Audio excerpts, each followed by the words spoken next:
All right, so we actually talked about the distributive property earlier in our year, but now we're going to put our distributive property and combine it with the combining like terms from our previous video. So we're going to look at how can we find equivalent expressions using our distributive property. There are a few ways that we can do this. First one is I can draw tiles. Now I know drawing tiles is not your favorite, but bear with me because remember we have to be able to recognize what is happening in a picture. So when I see a problem that looks like this, I would read this as 3 times negative 3x. So here's what these numbers mean.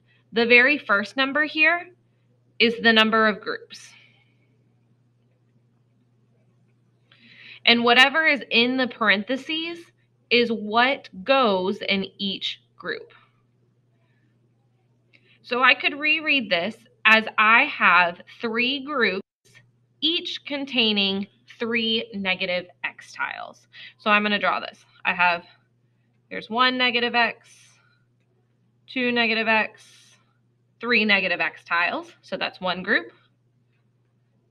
Here is 2 groups.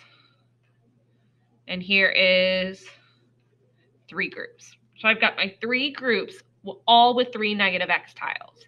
Now here's why I have to remember with my combining like terms.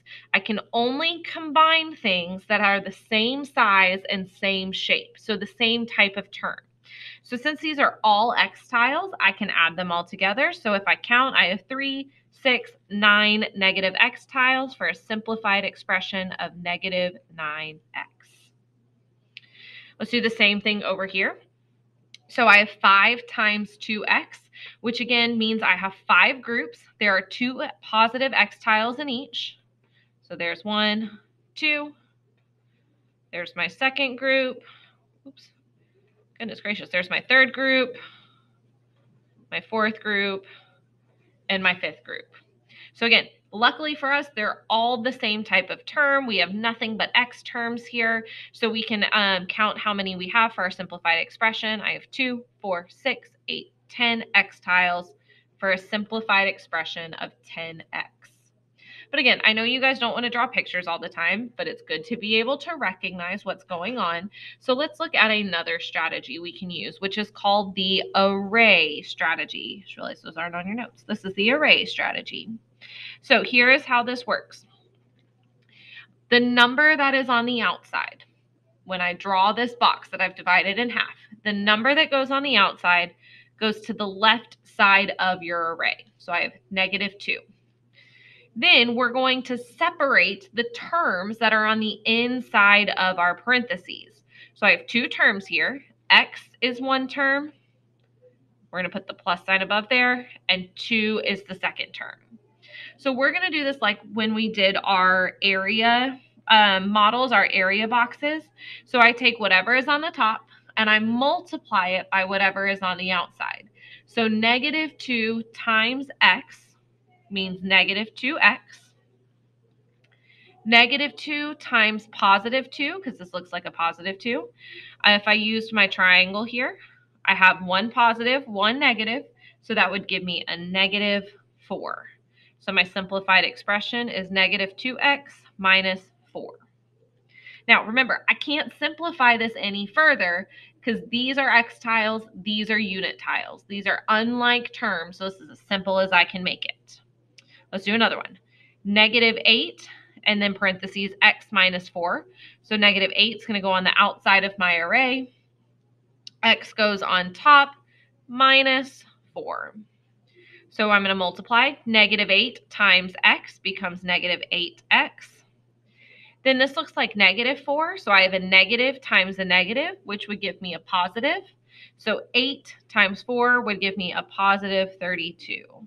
So my simplified expression is -8x plus 32. Again, these are all x tiles. These are all my unit tiles.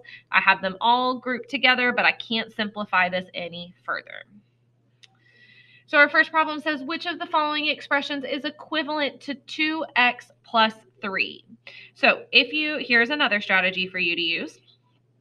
We call it the Hippity Hoppity distributive property. So this number on the outside is like our bunny, and it's going to go hippity to the first term, So 2x would give me 2x. And then the bunny goes hoppity to the second term. So 2 times 3 would give me 6. So simplified, this is 2x plus 6, which is answer choice D. Our next one says, which of the following expressions is not equivalent to 4 parentheses x plus 2? So I'm going to rewrite it. And I'm going to use the hippity hoppity distributive property. So 4 times x would give me 4x. 4 times plus 2 would give me plus 8. So answer choice F. If I do my hippity, that would be 8 plus 4x. Now, it's written in different orders, but remember, order does not matter when I'm adding. I can add in any order. So even though it's backwards, these are equivalent, but remember, I want which one is not, so this cannot be my answer. Our next one, 4x plus 2. Well, I want 4x plus 8. So it looks like whoever did this went hippity to get the 4x, but they forgot to do the hoppity. So that's why they only ended up with 2. So we'll leave this as a maybe. Our next one, following order of operations, would be 4 times x, which is 4x.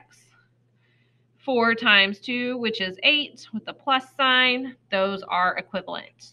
And J is already solved out for us. So G is, in fact, the only one that is not equivalent. And last but not least, I have which of the following expressions is equivalent to x times 58. Now, I can multiply these together. This is like saying I have 58 groups of x. Well, that would give me a total of 58x.